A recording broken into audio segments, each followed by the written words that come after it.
네, 오픈포럼 기업과 예술의 새로운 만남 2부를 시작하도록 하겠습니다. 첫 번째 강연은 기업의 업무 공간과 예술의 결합이라는 아주 흥미로운 주제에 대해서 이종호 한국예술종합학교 건축학과 교수님을 모시고 강연을 듣도록 하겠습니다. 박수 부탁드립니다.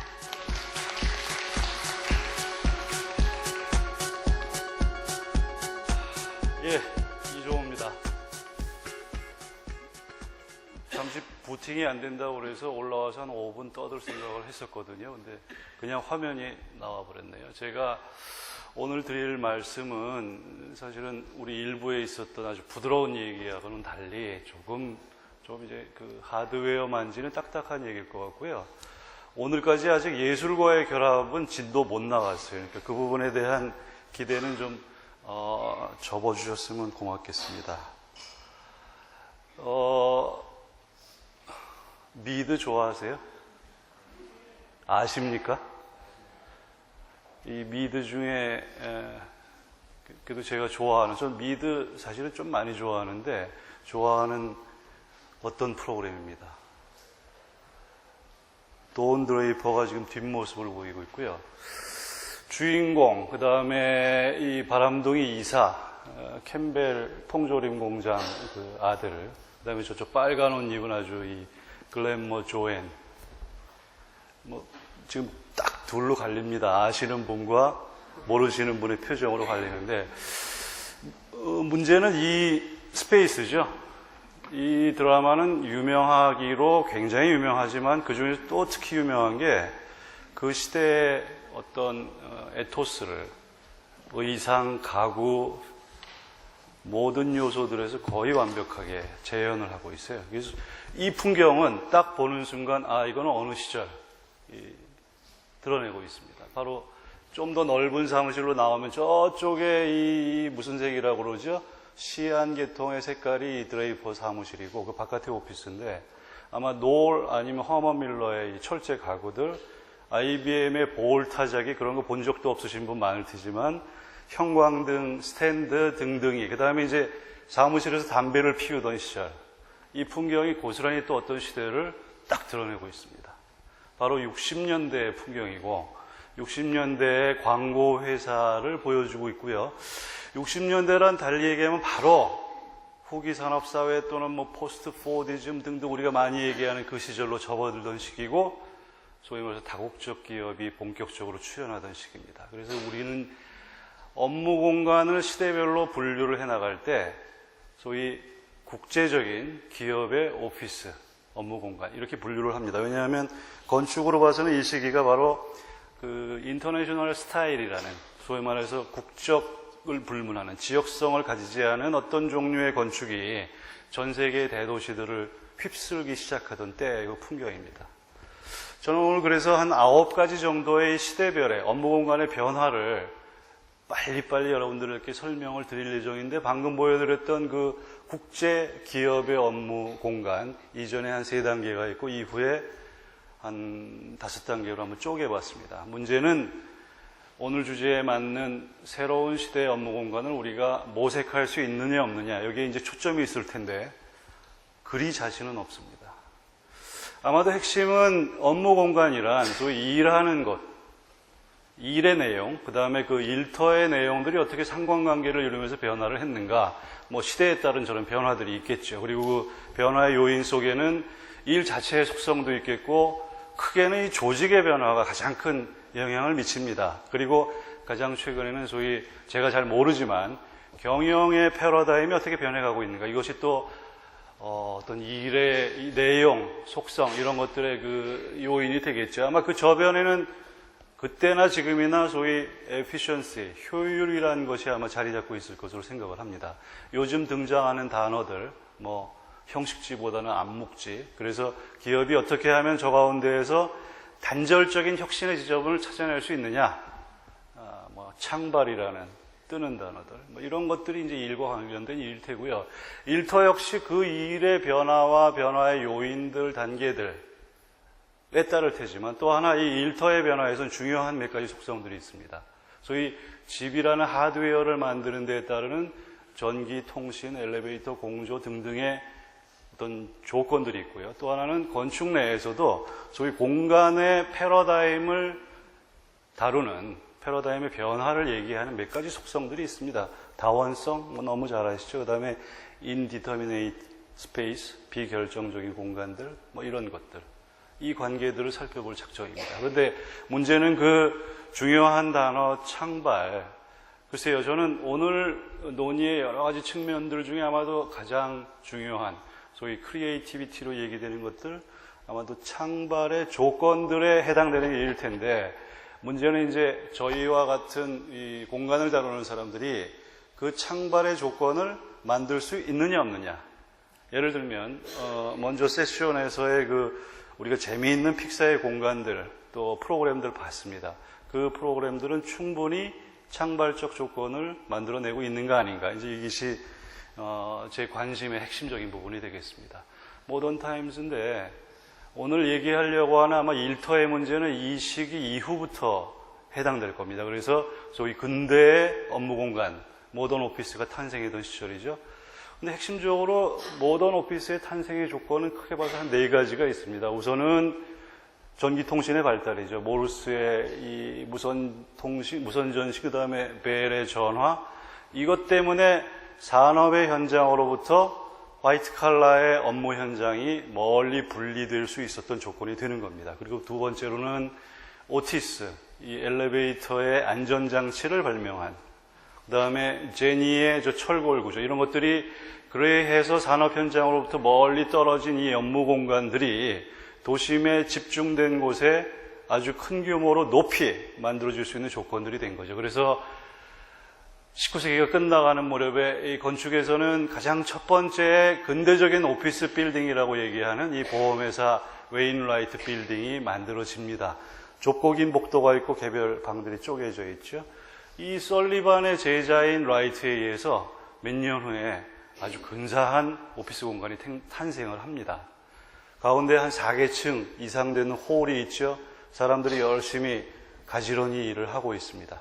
그런데 이 근사한 공간을 저희가 또는 제가 이 테일러 리스트의 오피스라고 부르는 이유는 저들이 저 근사한 공간 속에서 저와 같은 모습으로 앉아서 굉장히 단순한 반복 작업을, 그것도 테일러가 주창하는 어떤 뭐라 그러죠? 훨씬 저보다 많이 하시는 분들 계실 텐데 업무의 계량화, 그거에 따른 철저한 어떤 계산하에서 작업들을 수행을 하는 거죠. 근데 이 라이트는 천재적인 건축가입니다, 사실은. 얼마 지나지 않아 아주 기념비적인 또 다른 오피스를 만드는데요. 이것은 존슨 왁스, 많이들 쓰실 거예요. 존슨 왁스 회사의 본사인데 이것을 스마트라 부르는 이유는 그 이전 단계까지는 업무 공간 그 자체가 문제였지만 이제 그것들이 좀 더 세분됩니다. 단순 업무를 다루는 공간, 또 익제큐티브 오피스들, 연구 공간들, 이런 것들이 아주 세심하게 분리가 되면서 저 근사한 내부 공간, 근사해 보이지만 사실은 외부로부터 폐쇄되어 있고 하늘로부터 빛이 떨어집니다. 그래서 아주 집중적으로 업무를 수행할 수 있는 공간을 제공을 하고요.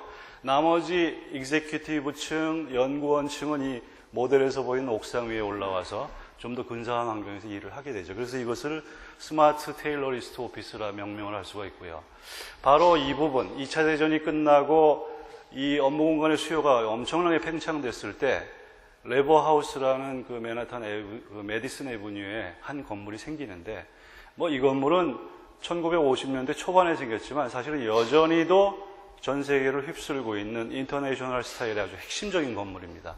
코어가 있고 주변에 늘어선 업무 공간 속에서 나눠진 공간, 열린 공간. 바로 아까 매드맨의 무대가 됐었던 그 오피스도 역시 마찬가지죠. 저는 이 그림을 보면 이 타이틀 노래 음악도 떠올리는데 여기서 부를 수도 있습니다, 사실은. 근데 시즌 4까지 나왔는데 시즌 1, 2를 제가 봤고요. 혹시 오늘 끝나고 시즌 3, 4의 데이터를 가지고 계신 분 있으면 연락 주시면 대단히 감사하겠습니다. 근데 불법 다운된 거는 안 봤습니다. 이 배경의 오피스가 바로 인터내셔널 스타일의 오피스죠. 60년대 들어서 갑자기 이상한 사건이 하나 생깁니다. 독일입니다. 독일이고 뷰로 란트샤프트, 소위 오피스 랜드스케이프 오피스라는 거죠. 그래서 이것은 개개의 공간을 그냥 흙 뿌려놓듯이 뿌려놓고 저 가운데에서부터 위계 없음, 그 다음에 나름대로의 프라이버시, 나름대로의 조직화를 기대했던 어떤 종류의 아이디어입니다. 경영 컨설턴트가 제안했던 아이디어인데 한 10여 년 세상을 휩쓸다가 사라져버립니다.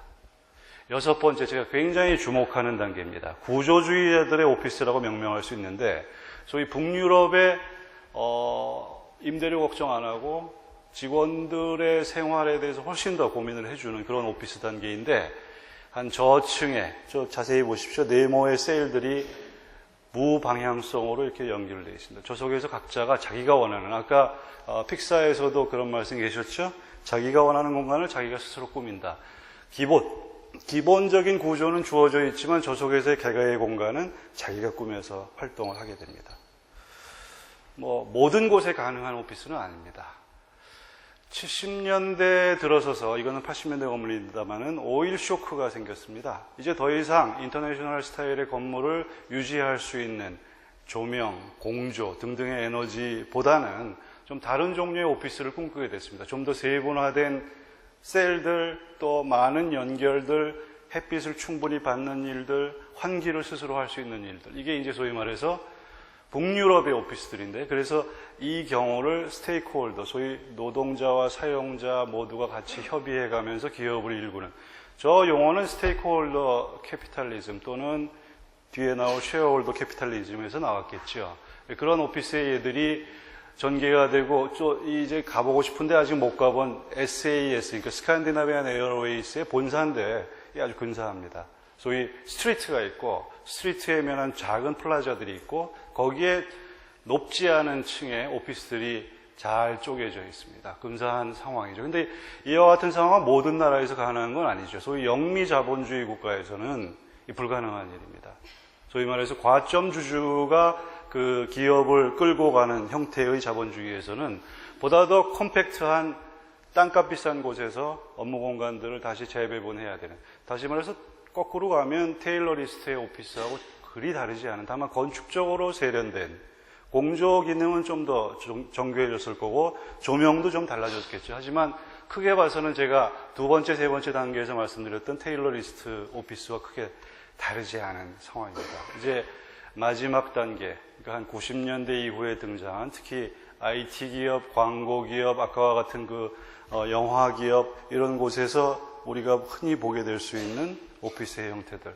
저는 이거를 캐주얼 오피스라 부르고 싶습니다. 이게 이제 저희가 현재까지 도달한 단계고요. 보시고 계신 장면은 이게 그 LA 베니스의 소위 관광 코스에도 들어있는 유명한 건물인데, 청계천의 이 소라 조형물 아시죠? 올덴버거라는 아저씨가 스케치 딱 하고서 한 40억 가져갔는데, 올덴버거의 조각품입니다. 그래서 쌍안경 건물이라고 부릅니다. 이게 바로 맥킨토시 광고 중에 왜 1984 광고 있죠. 어떤 여인이 망치를 던지는 그 광고를 제작했던, 저거 잘 발음 못합니다. 최떼이라고 해야 되나요? 그 회사의 헤드쿼터로 쓰였다가 저 최떼이가 나중에 다른 곳으로 이사를 하고 지금 현재는 구글이 있습니다. 캐주얼 오피스의 아주 전형이죠. 근데 그 최떼이가 옮겨간 모습을 다시 한번 보면 저 LA 비교적 도심에서 훨씬 더 교외로 나가가지고 큰 공장 하나를 비우고 그 속에 다시 집 속에 집을 넣는 그런 업무 공간을 지금 이제 사용을 하고 있습니다. 이런 모습이죠. 픽사와 크게 다르지 않은 그런 모습들. 이 캐주얼 오피스라고 부르고 싶습니다. 그럼 현재 대한민국에 벌어지고 있는 오피스들의 예를 제가 오늘 안 보여드리는데, 사실은 보여드리고 싶은 게 별로 없어가지고, 그들이 만들었다고 하는 그 상태는 캐주얼의 조금 낮은 단계. 이것 때문에 이제 그러는데요. 얘기를 계속 진행해야 될 거는 창발이었고, 근데 이 창발의 조건을 과연 공간적으로 준비할 수 있느냐, 이게 이제 저의 핵심이죠. 그죠? 공간적으로 창발의 조건을 부여할 수 있느냐. 근데 창발의 얘기를 둘러싸고 이제 오가는 말들, 특히 대중적인 과학 저술을 하는 스티븐 존슨의 얘기를 보면 저런 얘기들이 있는데, 키워드들이 이런 겁니다. 혼돈의 가장자리, 소위 말해서 질서와 무질서의 그 경계 지점, 그 다음에 자기조직화 현상, 예기치 않았던 어떤 조직을 새로 만들 수 있느냐? 다 묶어서 이제 복잡게, 굉장히 최신의 이야기들이고, 제가 소화도 못하고 전달도 못하는 얘기인데, 알고 있는 게 하나 있습니다. 이와 같은 얘기는 질서와 무질서의 경계 또는 스스로 조직하는 현상, 복잡게, 이거는 인간이 만든 것 중에 가장 복잡한 발명품이 있습니다. 가장 복잡한 발명품이 바로 도시다. 이 말을 했던 사람이 바로 여기 서 있는 이종호입니다. 그래서 저 말고도 많은 사람이 그렇게 얘기를 했습니다. 또 스티븐 존슨 역시 도시 속에서 일어나는 이러저러한 얘기들, 패턴을 인식하고 어떻게 반응할 수 있는 능력. 저 이머전스 책 속에도 이제 왜 도시에 대한 얘기가 들어가 있는지는 정확히 알 수 없지만, 왜냐하면 많은 도시 담론들이 그런 속성을 지니고 있었기 때문이기도 하지만, 결국 이 혼돈의 가장자리, 자기조직화 현상, 통틀어서 복잡게, 이 얘기는 결국 달리 말하면 도시적 건축 또는 건축적 도시의 현상입니다. 다만 모든 도시가 그렇다는 것은 아니고, 지금 현대의 도시가 갖고 있는 속성이 저렇다는 겁니다. 파리는 아닙니다. 브뤼셀도 아닙니다. 런던은 좀 그렇습니다. 맨하탄은 더욱 그렇습니다. 서울은 더더욱 그렇습니다. 이런 관점 속에서 그렇다면 업무 공간 동네, 그러니까 비즈니스 동네에서 원하는 어떤 그 창발성을 뒷받침할 수 있는 어떤 공간적 조건들, 이 조건들을 유비할 수 있는, 그러니까 생각해낼 수 있는 어떤 조건이 혹시 시티 메타포에서 들어있을지도 모르겠다. 도시적 은유에서 들어있을지도 모르겠다라는 생각을 하는 거죠. 근데 알고 보니까 이미 그런 예가 있었습니다. 소위 1997년에 노텔이라는 회사가 온타리오의, 캐나다 회사죠. 온타리오의 브램튼인가요? 하는 곳으로 이제 이사를 갔는데, 자기들이 원래 쓰던 굉장히 큰 공장을 5,000명이 들어가는 오피스로 바꿨습니다. 그런데 참 공교롭게도 이 건축가 팀이, HOK라는 건축가 팀이 생각해낸 아이디어는 그 5,000명을 담는 그 공장을 소위 하나의 도시로 간주하는 거였습니다. 지금 이 그림에 다른 거 보지 마시고 파란 줄, 회색 줄을 보십시오. 도시의 가로입니다. 그 가로의 면에서 여러 디비전들의 입구들이 있고, 그 입구를 들어가면은 이 디비전의 오피스가 있고, 어딘가는 우체국, 어딘가는 여행사, 어딘가 카페, 휴게실, 광장 등등이 펼쳐져 있습니다. 소위 그러한 개념 속에서 노텔이라는 회사의 공간을 만들었고, 이런 풍경이죠. 메인 스트리트, 저 어떤 책에는 시티 오브 노텔, 그러니까 노텔 시티라고 스스로를 부르기도 하고, 굉장히 큰 오피스 공간이 있는가 하면 부분에 이런 식당들, 카페들, 플라자들, 회의실들이 흩어져 있습니다. 마치 도시 공간이 그러하듯이. 그리 복잡하지도 않은데 저렇게 도로 표지판 같은 것도 붙여놨습니다. 저거는 이제 소위 아이콘이겠죠. 근데 이 지점쯤에서 아주 슬픈 소식을 저희가 전해야 되는데, 노텔이 15년 만에 파산했습니다. 굉장히 좋은 업무 공간을 만들고 거기서 일을 해왔는데 파산을 했고, 이 공간은 지금 다른 회사, 아마 저 텔레마케팅하는 회사 같은데 그 회사로 넘어갔습니다. 그렇다고 해서 그러면은 시티 메타포라는 어떤 창발의 조건을 가진 공간의 개념이 실패한 거냐? 그렇지는 않습니다. 무엇으로 알 수 있냐 하면, 이 회사가 망가진 주된 이유는 결국은 중국의 어떤, 이 통신 장비 회사거든요. 중국의 어떤 저가 제품들 때문에 망했다고 알려져 있고, 망했는데도 불구하고 이 회사의 여러 자산들을, 무형의 자산들이죠. 특허, 무슨 사업부 사업, 이거 파는데 금액이 어마어마합니다. 가장 최근 기사가 이 회사가 갖고 있는 모든 특허들이 애플하고 구글하고 엄청나게 싸우다가 어마어마한 가격, 아마 제 기억에는 45억 불로 알고 있는데요. 어마어마한 가격으로 애플로 팔렸습니다. 제가 믿기는 그 어마어마한 지적 재산들이 15년 동안 바로 저와 같은 도시 속에서 조금 더 무리한다면 창발적 조건 속에서 만들어졌던 거 아닌가라고 생각을 합니다. 그럼에도 불구하고 조금의 아쉬움이 있습니다. 왜 시티 메타포의 공간을 만들었는데 지속되지 못했는가? 조금의 아쉬움들이 있는데 그 아쉬움을 고민하다 보니까 시티 메타포는 맞는데 어떤 시티를 메타포했냐가 이제 문제가 생기는 거죠. 그죠? 무지하게 재미없는, 예를 들면 대한민국의 창원 같은 도시를 메타포했다? 거기서 무슨 창발적 조건이 있을 리 없겠죠.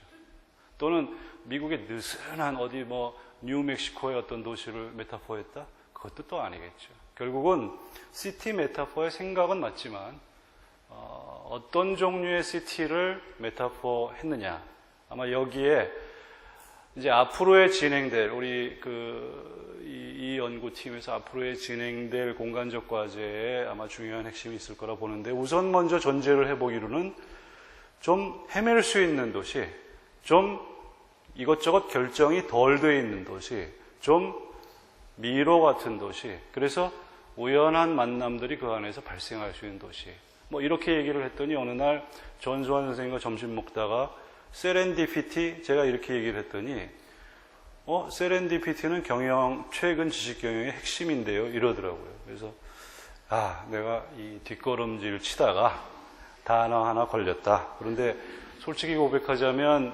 세렌디피티라는 단어는 제가 굉장히 오래전에 이 건물을 설계할 때 사용을 했던 단어고요. 여기서부터 보여드리는 국내의 몇몇 건물들이 사실은 이미 시티 메타포라는 어떤 생각 하에서 업무 공간들을 구성했던 예들입니다. 시티 메타포란 도시를 건축이 어떻게 받으느냐 뿐만 아니고 건축 내부의 질서들이 도시적 질서를 닮았느냐 아니냐, 그래서 그 안에서 우연한 어떤 접촉들이 일어나느냐, 그것을 오늘날 알고 보니까 그게 창발적 조건의 한 요소더라, 이런 식의 이제 소위 깨달음에 이제 도달을 하게 되는 거죠. 장충동에 있는 광고회사 역시 저 안에 있는 수평적인 수직적인 가로들이 좀 예기치 않은 만남들 또는 조직의 유연성들을 만들어내고 있고요. 또는 논현동에 있는 어떤 빌딩들이 가로와 면하는 레벨에서의 상황, 중간 부분, 상부 부분에서 서로 또 다른 풍경들을 만들어내고 있고요. 마지막으로 한 조각가를 엉뚱하게 여러분들에게 소개를 하겠습니다. 이 조각가의 이름은 콩스탕이고요. 이 사람이 벨기에인지 네덜란드인지 그 언저리 사람입니다. 그런데 2차 대전 후에 굉장히 중요한 사람 중에 하나고, 평생을 뉴 바빌론 프로젝트라는 데 매달렸습니다. 자기가 붙인 이름이고요. 이 그림처럼 지도를 쪼개서 만든 어떤 릴리프가 있는가 하면 이와 같은 드로잉도 있습니다. 이 드로잉에서 이 전원은 경작이 일어나고 목축이 일어나고 때로는 생산 활동들이 일어나는 레벨이고요. 여기서부터 12m 위에 있는 저 레벨 위에서 모든 휴식과 여가와 토론과 교환과 이런 일들이 벌어집니다. 다시 말해서 이 사람이 붙인 이름이 바로 호모 루덴스의 공간입니다. 그 단어의 핵심은 사실은 아시다시피 38년도에 후이징어 단어 아니겠습니까? 그런데 노는 인간 이렇게 번역할 수도 있겠지만 소위 그러한 작업을 통해서 문화를 생산하는 사람들이겠죠. 지금 기업이 필요로 하고 있는 어떤 창발들, 이런 조건들이 바로 그러한 문화를 요구하고 있는 거 아닌가. 그 중에서 굉장히 많은 사례가 있지만 딱 하나의 사례를 든다면 이건 도서관입니다. 시애틀에 있는 이게 도서관의 모양은 이상하게 생겼습니다. 저도 그렇게 썩 좋은지 나쁜지 모르겠습니다. 근데 이 도서관에서 담고 있는 어떤 공간적인 개념들이 그대로 하나의 이제 도시를 메타포하고 있는 거죠. 내부에 보이는 풍경들이고요. 그래서 이 얘기를 닫습니다. 창발적인 조건을 만들어낼 수 있는 공간적인 상황은 결국은 도시적 건축 또는 건축적 도시의 은유로부터 만들어질 텐데, 그 은유를 뒷받침하는 굉장히 많은 키워드들이 있습니다. 아마 이러한 키워드들이 앞으로의 연구의 중요한 지침들이 되겠고요.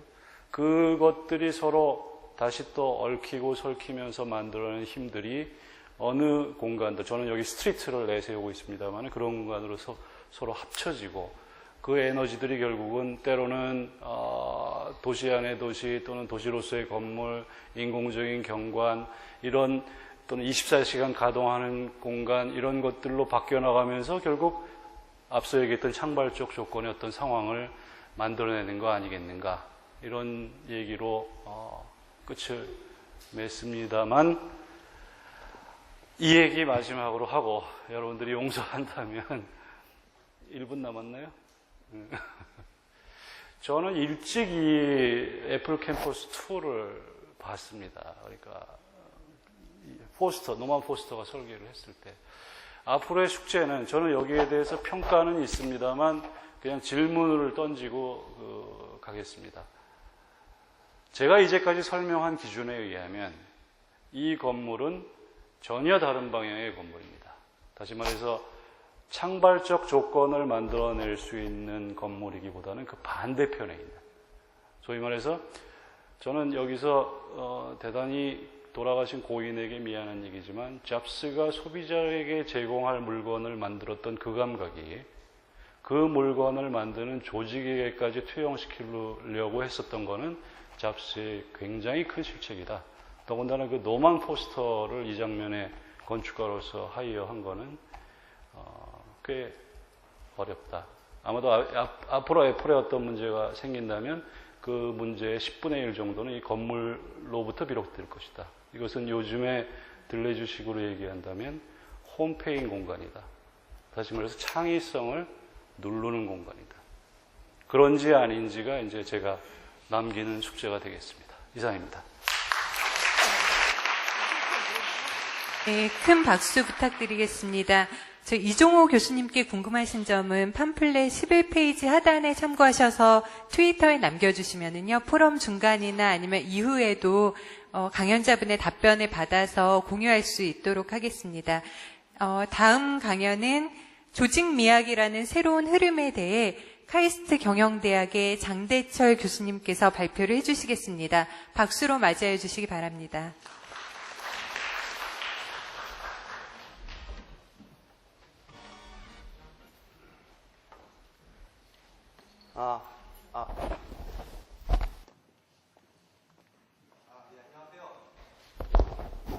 들리시나요? 네, 안녕하세요. 카이스트 장대철입니다. 반갑습니다. 오늘 말씀드릴 내용은 경영미학과 예술 기반 경영이라는 어떻게 보면 아마 잘 들어보지 못하셨을 법한 단어들에 대해서 말씀을 드리고자 하는데, 강의를 시작하기 전에 이 강의를 위해서 제가 생각하고 있는 것들을 몇 가지만 말씀을 드리겠습니다. 일단 왜 갑자기 경영학이랑 미학이냐라는 거죠. 경영학은 돈 버는 건데 미학은 아름다움인데 두 개가 어떻게 붙을 수 있느냐라는 거예요. 그게 첫 번째 질문이고, 두 번째는 왜 경영학에서 예술을 필요로 하느냐라는 거죠. 경영학은 돈 버는 데인데 왜 예술이 필요하냐? 그건 예술 사이드에서 경영을 보는 게 아니고, 저는 경영학자이기 때문에 경영학 관점에서 예술을 보는 그런 측면에서 말씀을 드린다면, 경영학은 돈 버는 학문이 아니라는 거예요. 경영학은 방법에 관한 거지 목적에 관한 게 아닙니다. 경영학은 방법에 관한 거기 때문에 돈을 벌든 내가 사회사업을 하든 상관이 없는 거예요. 가치 중립적이에요. 그런데 이런 가치 중립적인 경영학이 관심을 가지고 있는 대상이 인간이에요. 어떤 일을 하려면 인간이랑 해야 되고, 인간에게 모티베이션을 줘야 되고, 인간으로부터 결과를 얻습니다. 그래서 경영학은 제가 지금까지 공부한 바로는 인문학의 굉장히 중요한 부분을 가지고 있고, 더욱 중요한 거는 방법이기 때문에 인문학의 혹은 과학의 혹은 수만 가지 학문을 다 갖다 쓴 블랙홀이에요. 경영학은 방법론으로서의 블랙홀이에요. 그런데 경영학에서 유일하게 가져다 쓰지 못하는 게 하나 있습니다. 그게 예술이에요. 경영학이 다 갖다 쓸 수 있는데 과학이건 수학이건 철학이건 심리학이건 다 갖다 쓰거든요. 못 갖다 쓰는 게 없어요. 경영학은 다 갖다 쓰는데 유일하게 제대로 잘 못 갖다 쓰는 건 예술이에요. 근데 이러한 예술이 경영학에 왜 필요하냐라고 하는 거예요. 경영학 왜 필요하냐? 뭐 때문에 필요하냐? 여러분들이 아마 다들 아시고 계시겠지만 경영학은 효율을 추구하는 측면이 굉장히 강한데 이 효율을 추구하다 보면 언젠가 한계에 부딪히게 됩니다. 그러면 또 한 번에 더 큰 효율을 추구하기 위해서 퀀텀 점프를 해야 되는데 그 퀀텀 점프를 일으키는 방법이 창의성이에요. 근데 창의성이 가장 많이 강조되는 곳이 예술이죠. 따라서 경영학은 예술을 굉장히 많이 필요로 해요. 하지만 어떻게 써야 될지 몰라요. 예술을 정말 많이 쓰고 싶은데 어떻게 써야 될지 몰라요.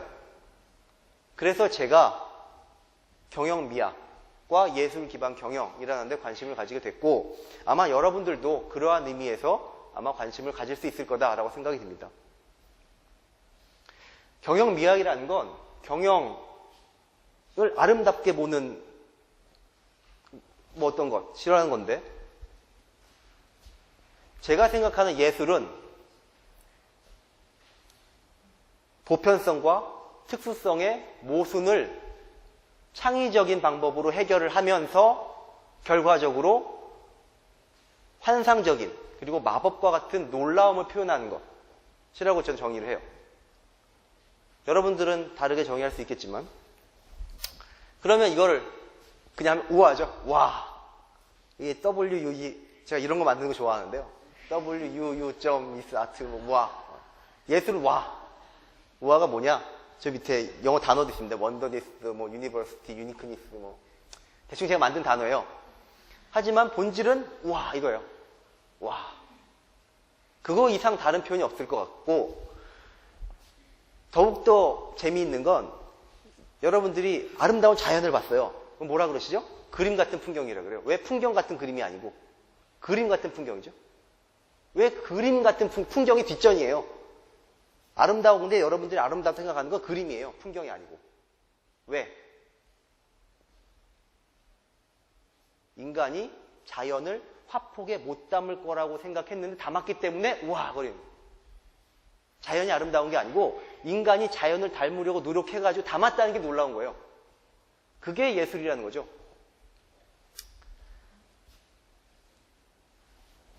예술은 문화의 일종인데 문화는 의사소통 프로토콜이고요. 예술은 기존의 사회 가치를 계승해서 강화시키기도 하지만 새로운 가치를 표현해서 도전하기도 합니다. 그 앞부분에 exploration이라는 단어가 나온 거를 아마 얼핏 기억하실지 모르겠어요. 탐험한다. 그거의 반대말이 exploitation이라는 단어고 저 두 단어가 복잡계를 설명하는 가장 중요한 두 단어예요. 근데 예술이 그 두 개의 작업을 다 할 수 있다라는 겁니다. 어디에 종점을 두냐는 예술가의 마음이겠지만 그러면 왜 예술은 경영과 연결이 되느냐? 경영도 경영학이 있으니까 부끄럽지만 경영학이라는 게 존재하기 때문에 이론이 있습니다. 하지만 어떤 특수 기업의 사례의 그 교과서를 그대로 적용하면 안 맞아요. 특수성이라는 게 있어요. 기업 자체의 특수성이라는 게 있어요. 보편성과 특수성이 항상 모순을 일으키는데 그러한 모순을 해결하기 위해서 여러분들이 상상도 못하는 창의적인 방법을 동원합니다. 그리고 그 결과 고객에게 감동을 주고 종업원을 감동시키고 주주를 감동시켜요. 그럼 예술이랑 다른 게 뭐냐라는 거죠. 그냥 돈을 버는 것 때문에 이걸 한다? 아니에요. 실제로 경영학의 목적도 다 감동이에요. 다 감동시키는 거예요. 왜 그렇게 스티브 잡스를 좋아하죠? 별사람 아닌 것 같은데? 너무 감동을 준 거죠. 고작 제품 하나로 감동을 줘요. 경영학이란 그런 거다는 거죠. 그럼 경영학은 당연히 예술의 하나가 될 수 있다는 겁니다. 그래서 저는 경영미학이라고 이름을 붙이고 싶은 거고 그런 예술을 활용해서 경영을 하는 것을 예술 기반 경영이라고 이름을 붙이고 싶어 하는 겁니다. 그래서 과거에는 예술과 경영이 독립적인 형태로 진행이 됐지만 그리고 현재는 경영이 예술을 조금씩 갖다 쓰고 있지만 앞으로는 그 두 개가 통합이 될 수밖에 없을 것이다. 왜냐하면 앞으로의 사회는 지식사회이고 창조의 사회이기 때문에. 그래서 여러 가지 방법들로 예술활동이 이루어지고 있는데 비전을 그래픽으로 제시하기도 하고 시를 통해서 회사의 상황을 표현하기도 하고 음악을 통해서 성과를 내는 방법을 발견하기도 하고 그래픽 레코딩이라는 프레젠테이션 방법을 통해서 예술적인 발표를 하기도 합니다. 이런 것들이 전부 다 지금 현재 기업이 예술을 활용하기 위한 다양한 시도들이고 이런 것들에 대한 연구를 앞으로 많이 해야지만 훨씬 더 좋은 창조적인 기업이 될 수 있을 것이다 라고 생각이 듭니다. 시간이 얼마 안 됐기 때문에 제가 원래 이게 50페이지를 준비했기 때문에요. 여러분들은 지금 9페이지죠. 다 말씀은 못 약간 광고 영상이라고 보시면 돼요. 나중에 궁금하시면 한 번 더 부르시면 되겠죠. 경영대학원의 교육과정도 도입이 되어 있고요. 컨설팅 프로그램도 있고요. 연구 네트워크도 있고요. 컨퍼런스도 개최하고 있고 관련된 여러 가지 연구 프로젝트들도 있습니다. 여러분들이 생각하는 것보다 훨씬 더 많은 활동들이 있어요. 우리나라만 빼고. 외국에서는 훨씬 더 많은 활동들이 진행되고 있어요. 그래서 다양한 연구들도 있습니다. 제가 연구 하나하나를 설명을 다 안 드리겠지만 관련된 논문을 분류를 해가지고 예술적인 표현으로 연구를 발표하는 것들, 시로 연구를 발표하는 것들도 있어요. 문서로 발표하는 것도 있고 조직의 효율적인 것들을 대상으로 하는 연구들도 있고 조직의 심리적인 특징, 감정이라든가 아니면 느낌이라든가 이런 것들을 연구하는 것들도 있고 예술 기반 방법에 대한 연구들도 있어요. 그래서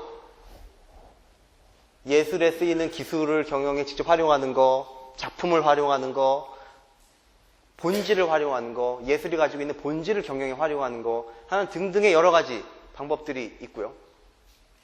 그걸 가지고 여러 가지 효과를 위해서 노력을 합니다.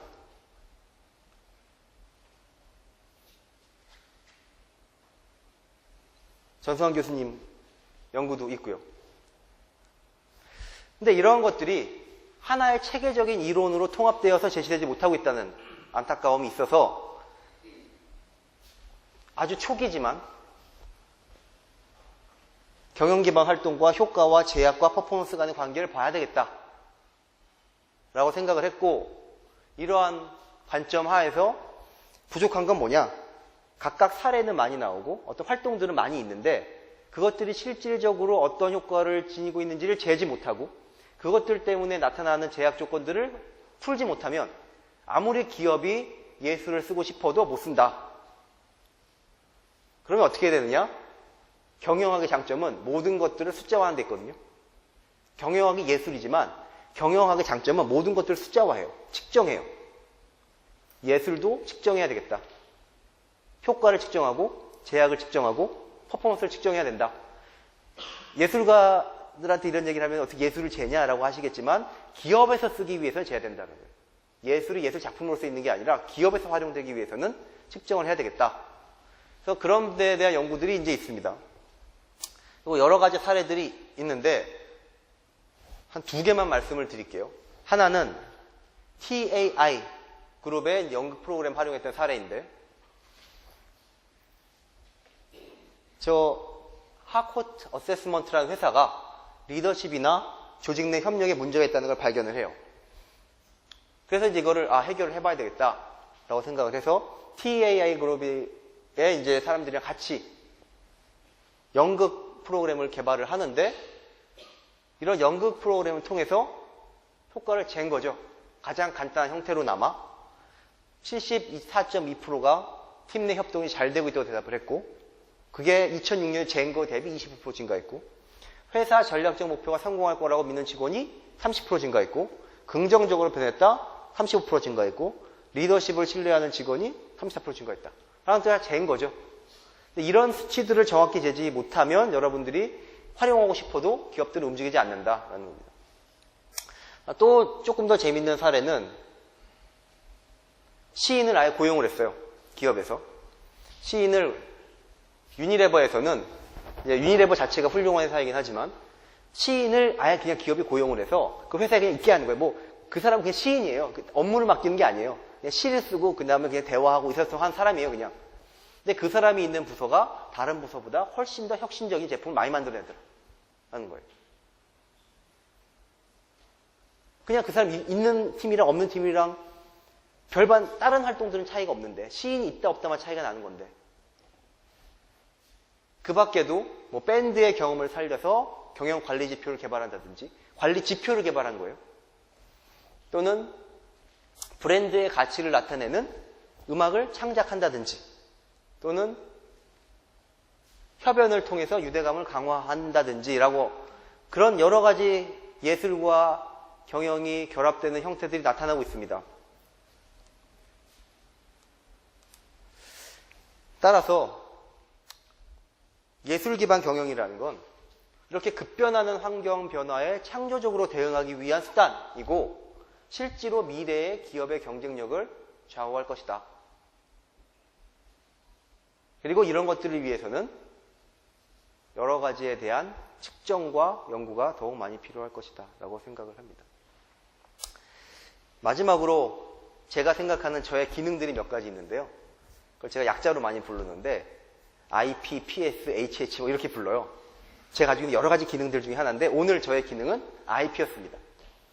IP는 아이디어 프로바이더. 그래서 제가 여러분들한테 제공하는 건 정보를, 아이디어를 제공해 드리는 거니까 여러분들이 그 아이디어를 어떻게 쓰시든지 자유롭게 쓰셨으면 좋겠습니다. 감사합니다.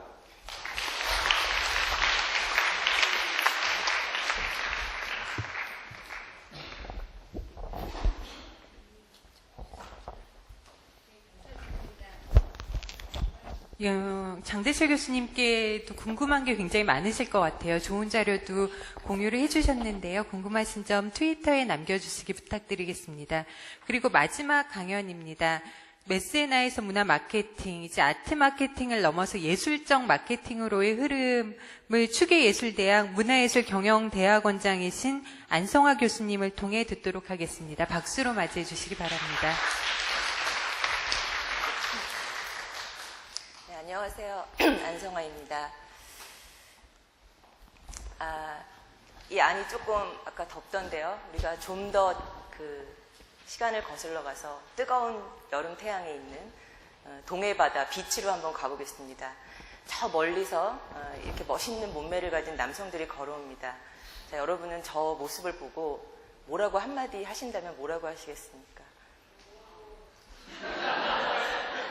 제가 원하는 답을 해주시는 분에게는 제가 상품권 하나 드리겠습니다.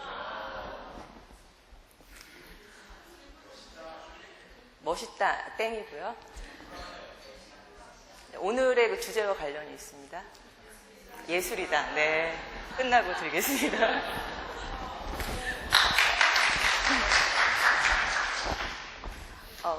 의도하지 않았지만 우리도 모르게 저런 남자들을 보면서 예술인데 이런 말 아마 하실 겁니다. 예술이라는 것이 꼭 200년 전에 어떤 특별한 재능을 가진 몇몇 예술가가 만든 것만이 아니라 우리가 주위에 아름답거나 특별한 것을 보면 우리도 모르게 그런 말들이 나오는데요. 요즘은 산업이 발달하면서 아름다운 디자인을 갖춘 제품들을 보면 또 그런 표현을 쏟게 되는 것 같습니다. 혹시 알레시라고 하는 주방용품을 아십니까? 우리가 몇십 년만 전에만 해도 주방용품이라는 것의 가장 큰 미덕은 튼튼함이었죠. 깨지면 안 되는 그런 튼튼함이었습니다. 근데 알레시 같은 경우는 그런 주방용품에 색깔과 디자인을 입혀서 주부들이 너무나 사고 싶은 제품으로 만들었고요. 뭐 작은 이쑤시개통이라든지 뭐 믹서기라든지 뭐 이런 것들까지도 굉장히 이쁘고 쓰기 좋게 만들었습니다. 알레스의 가장 잘 나가는 베스트셀러 상품이 뭐냐 찾아봤더니 이 안나지라는 제품입니다. 뭔지 아시겠습니까? 와인 따개라고 하는데요. 이거는 유명한 건축가인 알렉산드로 맨디니가 디자인을 한 제품이라고 합니다. 이게 너무 잘 팔리니까 알렉산드로가 남자친구를 하나 또 만들어줘서 요즘 커플로 잘 나가고 있고요. 이들은 또 뭐 베르사체나 뭐 프라다나 명품들을 입고 가끔 이제 한정판으로 나와서 와인 매니아들의 사랑을 한 몸에 받고 있다고 합니다. 이건 스와치입니다. 우리가 예전엔 시계는 한 번 사면 평생 차야 되는 줄 알았죠. 고장나기 전까지는. 주로 무채색으로 나오던 시계들에게 또 색깔을 입히고 또 그뿐만 아니라 속이 보이는 시계라든지 아니면 가장 얇은 피부에 쫙 달라붙는 시계라든지 이런 혁신적인 시계들을 만들어서 시계는 기능제가 아니야. 시계는 액세서리야. 라는 새로운 시계의 카테고리를 여는 것이 이 스와치입니다. 마지막으로 레스토랑인데요. 여러분 맛집 좋아하십니까? 최근에 목표가 하나 생겼는데 죽기 전에 한번 가보고 싶은 맛집이 생겼습니다. 세계적인 미식가 500명이 가장 1등으로 뽑은 스페인의 작은 그 지방에 있는 작은 그 레스토랑인데요. 엘블리라고 하는 곳입니다. 저기는 하루에 50명 정도만 손님을 받는데 지금 대기자가 100만 명? 네, 그렇게 지금 밀려 있어서 몇 개월에서 몇 년을 기다려야 되고요. 한 번은 뉴욕타임즈에서 우리가 기사를 대대적으로 크게 실어줄 테니까 일주일만 안에 자리를 좀 마련해달라고 이야기했는데 엘블리에서 뉴욕타임즈니까 특별히 2년만 기다리게 해줬다고 이야기합니다. 엘블리에 갔다 온 사람들의 그 얘기를 들어보면요. 어떤 기사를 제가 발췌를 했는데 이제껏 경험하지 못했던 신비한 마술과도 같은 맛과 향이라고 전하고 있고요. 먹어도 되는지 요리인지 공예인지 착각을 불러일으킬 정도라고 합니다. 가보고 싶으시죠? 자, 이런 제가 소개해드린 제품을 보시니까 다시 한번 이런 탄성이 나오지 않으십니까? 아, 예술이다. 그렇죠? 네. 오늘의 저희 그 제목이 예술적 마케팅인데 그래서 저는 그 예술적 마케팅의 정의를 이렇게 예술적 가치를 추구하는 상품들을 기획하고 마케팅하는 과정을 예술적 마케팅이다. 이렇게 한번 정의를 내려보았습니다. 자, 그럼 여기서 질문이 하나 또 생기실 텐데요. 예술적 가치? 그럼 그게 뭐지? 이런 질문을 아마 가지실 것 같습니다. 크게 4가지로 제가 한번 예술적 가치를 정리를 해봤습니다. 제가 클래식이나 발레 관객들을 조사를 한 적이 있는데 그런 사람들을 만나면서 느끼는 거는 이 사람들이 추구하는 첫 번째 가치는 전통적인 가치가 아닌가 하는 생각이 듭니다. 우리가 대부분 알고 있는 유명한 예술가라고 하면 클래식 분야에서는 모차르트, 베토벤, 그다음에 제일 좋아하는 발레 레파토리가 뭐냐고 물으면 관객들의 1등이 백조의 소두깎이 인형입니다. 다 100년 전, 200년 전에 만들어진 예술작품이죠. 그래서 우리가 예술을 소비한다는 것은 어떻게 보면 전통성, 역사성, 과거, 똑같은 레파토리들을 같이 계속 소비하는 것이 아닌가 하는 생각이 듭니다. 아이러니하게도 예술적 가치의 그 2번째는요, 혁신적 가치입니다. 지난주 나는 가수들을 보니까 인순이 씨가 7등을 했는데 인터뷰한 내용이 내가 새로운 장르를 추구해서 7등을 했지만 그렇다고 포기할 내가 아니다. 다음 주에도 새로운 장르를 추구하겠다. 그게 어떻게 보면은 이 예술적 가치인 것 같습니다. 계속 새로운 실험 정신을 발휘해서 새로움을 추구하고 관객들은 그런 새로움들을 통해서 상상력과 영감을 자극받는 그런 가치를 추구하게 됩니다. 3번째 가치는 심미적 가치입니다. 예술적 가치라고 하면 가장 기본적으로 우리가 알고 있는 가치일 것이고요. 사람들은 이렇게 아름답고 우아한 것을 보면 행복감이 올라간다고 합니다. 근데 좀 단서가 있죠. 이렇게 심미적인 것을 보면서 아름다움을 느끼려면 여러분들이 좀 아셔야 됩니다. 그래서 사전 경험이나 지식, 취향의 형성이 굉장히 중요한 분야가 또 문화예술이라고 할 수가 있습니다. 또 하나는 상징적인 가치입니다. 문화예술은 오랫동안 특히 근대에 귀족이나 왕족들이 주로 관람할 수 있었고요.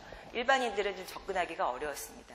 그래서 그러한 인식이 지금까지 남아있다 보니까 우리가 아이돌 콘서트 가는 사람보다는 나 오늘 클래식 음악가 이렇게 말하는 사람이 좀 더 교양 있어 보이고 좀 더 배운 것 같고 이런 느낌을 주는 것 같습니다. 그래서 이러한 4가지 가치를 예술적 가치가로 한번 정리를 해보았고요. 이 4가지 가치는 뭐 100% 배타적이지도 않지만 크게 좀 2가지 축으로 한번 제가 디멘전을 나눠보았습니다. 그래서 얼마나 혁신적인 가치를 추구하느냐, 얼마나 전통적인 가치를 추구하느냐, 또 하나의 축은 뭔가 내가 예술 소비를 통해서 남들에게 보이기 위한 것을 추구하느냐, 아니면 내가 내적으로 그걸 음미하고 향유하고 경험하기를 원하느냐에 따라서 뭔가 이렇게 2가지 축이 좀 만들어질 수 있지 않을까 하는 생각을 해보았습니다. 그렇다면 기존 문화예술도 100% 나뉘어지지는 않겠지만 이렇게 큰 성향을 따라서 이렇게 네 가지 축에 좀 놓일 수 있을 것 같습니다. 그렇다면 아까 제가 말씀드린 예술적 가치를 추구하는 상품들도 바로 이 네 가지 축에 놓여져 있을 것 같고요. 이 네 가지 어느 디멘전에 놓이냐에 따라서 그 상품들이 추구해야 될 마케팅의 방향 또는 방식은 조금씩 달라지지 않을까 하는 생각을 해봅니다. 그래서 간단하게나마 이 네 가지의 그 디멘전에 있는 상품들의 마케팅 전략을 한번 좀 말씀을 드려보겠습니다. 첫 번째, 뭔가 전통적이고 역사적인 가치를 외적으로 좀 드러내려고 소비하는 그런 소비자들을 타겟으로 한 제품들입니다.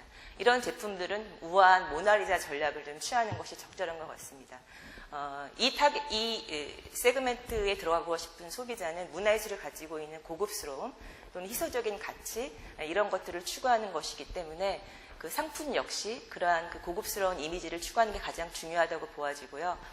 기존의 뭐 명화라든지 유명한 디자이너가 그린 그림들을 디자인으로 채택한 상품들이 좀 대표적인 그 사례가 아닌가 싶습니다. 또는 뭐 보르도라는 굉장히 유명한 인지도와 그 역사성을 가지고 있는 그 브랜드를 뭐 TV의 디자인에 사용한 사례라든지 좀 명품이 가지고 있는 어떤 이미지를 핸드폰의 디자인으로 사용한 사례들도 어떤 이런 그 예술이 가지고 있는 그 이미지를 통해서 호감 효과를 얻으려는 그런 전략으로 보여집니다. 네, 요즘은 이제 명화 차용 광고도 많이 나오고 있고, LG전자가 또 이런 명화 광고를 통해서 많이 이미지가 올라갔다는 그런 소식도 접한 적이 있습니다. 자, 두 번째 셀입니다. 여기는 외적 표현을 중시하면서도 새로운 것을 추구하는, 그러니까 내가 뭔가 핫한 트렌드, 지금 가장 앞서가던 트렌드한 대중문화를 내가 즐기면서 유행을 선도하는 또 그런 걸 좀 즐기는 사람들이 주로 이 세그멘트에 들 것 같습니다. 이 셀을 타겟으로 하는 그런 브랜드들은 대중문화 마케팅 패러다임에 굉장히 관심을 가져야 할 것 같습니다. 대중문화의 패러다임은 기존 마케팅이 가지고 있는 브랜딩 패러다임과는 굉장히 다른 패러다임인데요. 왜냐하면 소비자들이 하도 변덕스러워서 인기가 오래 갈 수 없다는 것을 알기 때문입니다. 그리고 어떤 제품이 뜰지를 모릅니다. 그래서 개그 콘서트 같은 경우를 보면 여러 코너를 막 뿌리죠. 일주일 만에 만들어서 뿌리고 여기서 인기 있는 건 지속하지만 반응이 좀 약하다 싶은 건 바로바로 내리고 또 새로운 코너를 만들어서 올립니다. 그러니까 하나의 제품을 정성스럽게 만들어서 쭉 브랜드로 미는 것이 아니라 여러 가지 다수의 제품을 뿌려놓고 소비자들이 뭘 좋아할지 눈치를 보고 소비자들이 좋아하는 걸 집중적으로 미는 그런 다중 제품 포트폴리오 전략이 이 셀에서는 굉장히 적절해 보입니다. 앞에서 말씀드린 스와치가 이러한 전략을 쓰고 있는데요. 스와치는 올해 시장에서 어느 정도 팔릴 것이라고 예상되는 제품의 약 4배의 물량을 시장에 내놓는다고 합니다. 그리고 마치 패션 상품과 같이 1년에 2번 정도 그 콜렉션을 로테이션 하고 있는 그런 전략을 쓰고 있습니다. 알레시도 마찬가지로 1년에 1000피스 이상을 시장에 내놓는 전략을 쓰고 있습니다. 또 이러한 셀에 있는 브랜드들은 예술과의 공동 개발이 굉장히 중요한 하나의 그 또 방향인 것 같습니다. 스와치는 20년 넘게 기존의 예술가들과 공동 작업을 해오고 있고요. 백남준 씨의 작품도 그 시계로 출시된 적이 있습니다. 네, 세 번째 셀입니다. 이거는 혁신적인 어떤 그 가치를 추구하는 상품들이면서 소비자의 내적 경험을 추구하는 것이죠. 태양의 서커스 다 아시죠? 예전에 동물 서커스만 있을 때 그 돈을 사람한테 투자해서 스토리와 문화예술의 요소를 넣어서 서커스의 새로운 장을 연 그런 그 브랜드입니다. 태양의 서커스 그 대표의 인터뷰를 들어보면 서커스 1년 매출이 9,500억 원 정도 된다고 하는데 그것 중에 70%를 약 R&D 투자에 사용을 한다고 합니다. 굉장히 많은 돈을 새롭고 혁신적인 공연 제작에 사용을 하는 것이죠. 그리고 어떤 유명한 대학과 또는 뭐 결연을 맺기도 하고 또 저런 서커스를 위한 도구에 투자하는 것을 절대 아끼지 않는다고 합니다. 즉 이렇게 혁신적인 아이디어를 내는 기업들은 R&D 투자가 굉장히 중요한 방향이 될 것 같습니다. 앞에서 소개해드린 엘블리도 그렇습니다. 제가 앞에서 말씀 안 드렸는데 엘블리는요 1년에 6개월만 영업을 합니다. 나머지 6개월은 뭐 하느냐, 요리사들이 전 세계를 돌아다니면서 맛을 보고요, 독특한 식자재는 사오고요, 그래서 그거를 또 모아서 새로운 조리 기법을 통해서 과학적 요리 개발을 한다고 합니다. 그리고 자체적으로 연구소도 가지고 있어서 요리사와 과학자가 한 팀으로 묶여져 있습니다. 그리고 그들이 새로운 조리 기법을 개발하기 위해서 굉장히 노력을 하고 있습니다. 또 이러한 분야에서 중요한 것은 제품 기획자들을 예술가로 보는 것입니다. 우리가 영화에서 뭐 제임스 카메론 감독이나 스필버그 감독을 보듯이 이렇게 엘블리에는 절대 미각을 가지는 페란 아드리아라는 그런 주방장이 있었고요.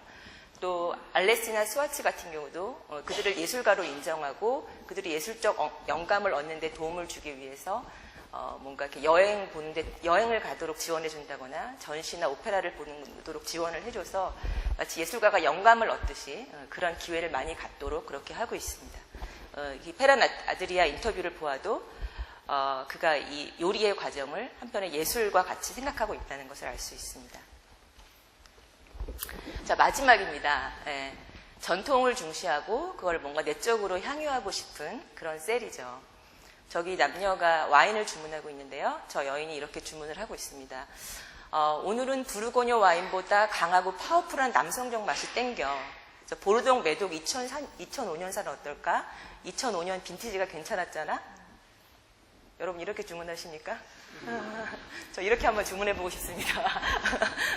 저거 5줄 작성하는데 굉장히 많은 정보를 찾았습니다. 굉장히 많은 종류와 역사를 가진 상품, 그러니까 취향이나 어떤 사전 지식이 굉장히 중요한 제품군들이 주로 저 카테고리에 속할 것 같습니다. 저 카테고리에서는 우리가 금난세 씨의 관객 개발 전략을 좀 벤치마킹 해야 되지 않을까 싶습니다. 클래식 관객이 주춤하고 있을 때 금난세 씨가 11시 음악회를 열어서 주부들이 처음에는 어떤 상징적인 욕구로 왔을 수도 있지만 그 사람들을 교육시키고 클래식 음악에 대한 이해를 높이니까 저녁 음악회, 클래식 음악회 찾아가기 시작했습니다. 이게 좋은 모범 사례가 돼서 발레의 경우에 또 해설이 있는 발레라든지 자막이 있는 발레 같은 식으로 그 관객들의 진입 장벽을 낮추려는 노력을 하고 있고 발레 관객도 이제 많이 증가하는 추세에 있습니다. 우리가 그런 것들을 벤치마킹해서 뭐 와인이나 이 카테고리에 있는 제품들이 어떤 그 동호회, 관련 동호회들을 지원한다든지 관련 교육회장을 열어서 어떤 소비자군을 만드는 것, 그런 고객을 개발하는 전략들이 가장 필요한 것이 아닌가 싶습니다. 또 이 분야는 너무 복잡하기 때문에 전문가의 한마디가 굉장히 중요합니다. 마치 예술 영화를 평론가가 어떻게 평론하는가에 따라서 그 흥행이 좀 좌우되는 것과 같은데요. 그래서 전문 잡지라든지 어떤 유명한 로버트 파커라든지 이런 사람들의 호의적인 평가가 매출의 중요한 마케팅 요소가 될 것이라고 보여집니다. 지금까지 4개의 마케팅 전략을 급하게 좀 말씀을 드렸습니다.